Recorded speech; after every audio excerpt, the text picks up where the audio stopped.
Have you ever looked back on a lifetime of being the nice one, the one who always said yes, smoothed over conflicts, and put others first, only to realize it left you feeling drained, overlooked, and undervalued?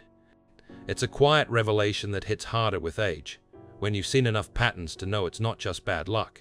Niceness, that trait we've been praised for since childhood, isn't always the virtue we think it is. Often, it's a strategy we adopted to survive, not a deliberate moral choice. If you're like many who've navigated careers, families, and friendships over the decades, you probably wondered why your kindness sometimes invites more demands than gratitude. Today, we're exploring the hidden costs of unchecked niceness, why it can erode your power, and how to reclaim respect without losing your inherent goodness. Let's challenge the myth and arm you with insights that could transform how people treat you from here on out. Society loves to blur the lines between being nice and being good, but confusing the two can be fatal to your self-respect. Niceness is about agreeableness, smiling through discomfort, avoiding confrontation, and keeping the peace at any cost. Goodness, on the other hand, involves integrity, fairness, and sometimes tough decisions that don't always feel warm and fuzzy. We've been conditioned to reward niceness with superficial approval, like pats on the back for being easy to work with. But when goodness requires setting boundaries, it's often met with resistance or punishment. Think about the times you've been the reliable one in a group, only to watch others take credit or push further because your niceness made you predictable. Over years of living this, many realize that true goodness thrives with limits. Without them, niceness becomes a doormat, inviting exploitation rather than admiration. Our brains are wired to exploit predictability, and nice people often become easy targets because their kindness follows a reliable pattern. Psychologically, humans excel at pattern recognition. It's how we anticipate behaviors in social settings. When someone is consistently agreeable, others subconsciously test how far that extends, knowing there won't be pushback. It's not malice always. It's opportunism baked into our neurology from evolutionary times when spotting compliant allies meant survival advantages. In modern life, this shows up as colleagues dumping extra work on you, or friends assuming you'll always forgive slights. If you've felt this cycle in your own experiences, it's because your brain's predictability signals safety to others, but vulnerability for you. Breaking it starts with varying your responses, turning automated yeses into thoughtful considerations. Evolutionarily speaking, unchecked niceness disrupts natural dominance hierarchies that exist in every social group, from ancient tribes to today's communities. In those primal settings, status was maintained through a balance of cooperation and assertion. Too much yielding signaled weakness, inviting challenges or exclusion. Fast forward to now, and the same holds. Overly nice individuals often slide down the pecking order because their lack of boundaries is read as low confidence. We've seen this in professional ladders, where the perpetually accommodating rarely ascend to leadership, or in families where the nicest sibling bears the emotional brunt. It's not that kindness is bad, it's that without safeguards, it collapses your standing, leaving you supporting others while your own needs go unmet. Recognizing this evolutionary mismatch empowers you to adapt, blending warmth with the strength our ancestors respected. At the heart of this is the approval trap, where nice people unknowingly hand over their power by chasing acceptance. Every time you prioritize harmony over your own limits, you're training others that your comfort is negotiable. It's a subtle giveaway, rooted in early lessons that being liked equals safety.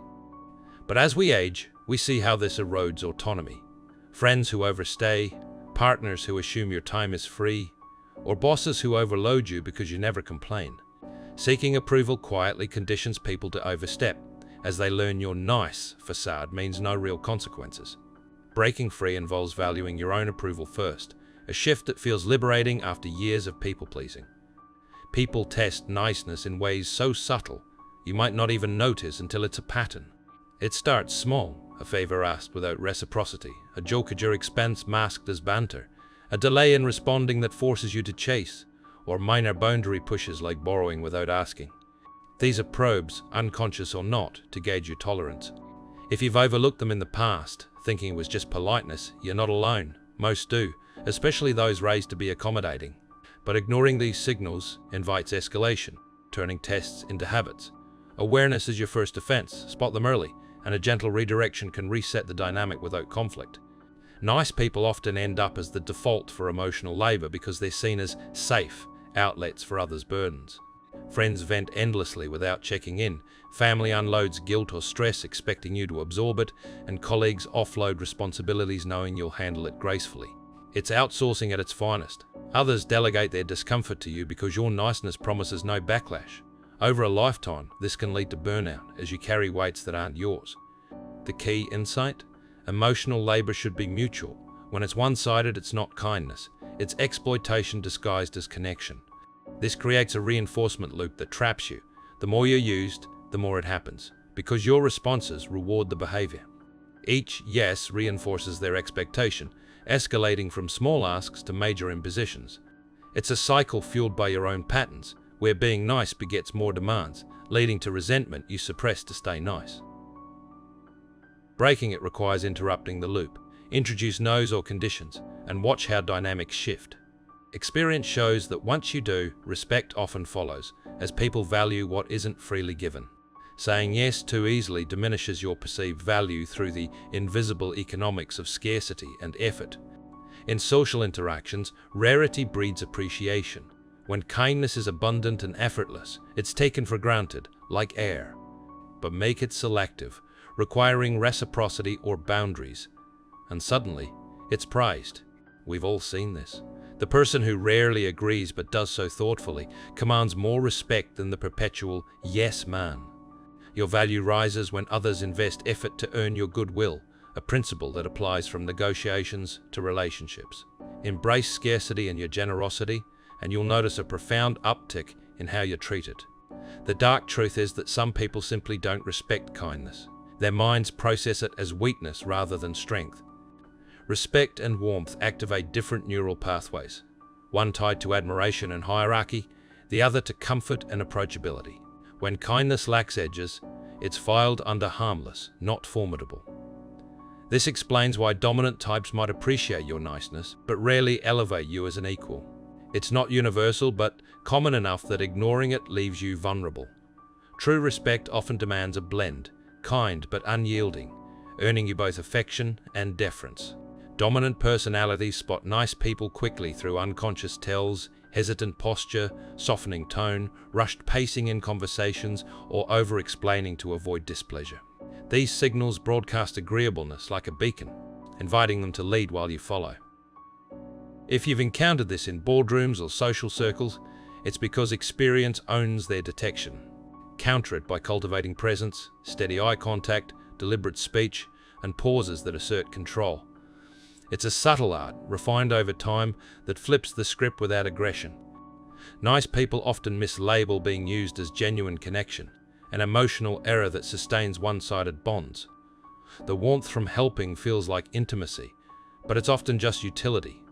This misreading keeps you invested in relationships that drain rather than fulfill, mistaking obligation for closeness. With age comes clarity. Real connections involve mutual vulnerability, not just your giving. Reframing this frees you from traps you've perhaps lingered in too long. The shift from nice to respected begins internally, replacing approval seeking with self-assured boundaries. It's a mindset evolution where you prioritize your integrity over likability, leading to external changes. People approach you differently, with more caution and esteem. This doesn't happen overnight, but consistently enforcing limits rewires interactions, building the authority you've always deserved. You can stay kind without being weak by practicing controlled generosity, giving from abundance, not depletion, and always with reciprocity in mind. It's the difference between self-erasure, where niceness overrides your needs, and empowered kindness that enhances without costing you. Master this, and your warmth becomes a strength, not a liability, fostering deeper, healthier ties. Finally, adopt this new rule. Kindness is a choice, not a default. Power ignites when niceness turns selective, offered to those who earn it rather than everyone by rote. This selectivity doesn't make you cold, it makes you wise, protecting your energy for what truly matters. As you reflect on your journey, embrace this. It's never too late to choose respect over rote agreeableness. You'll find relationships improve, burdens lighten, and your presence commands the regard you've quietly earned all along.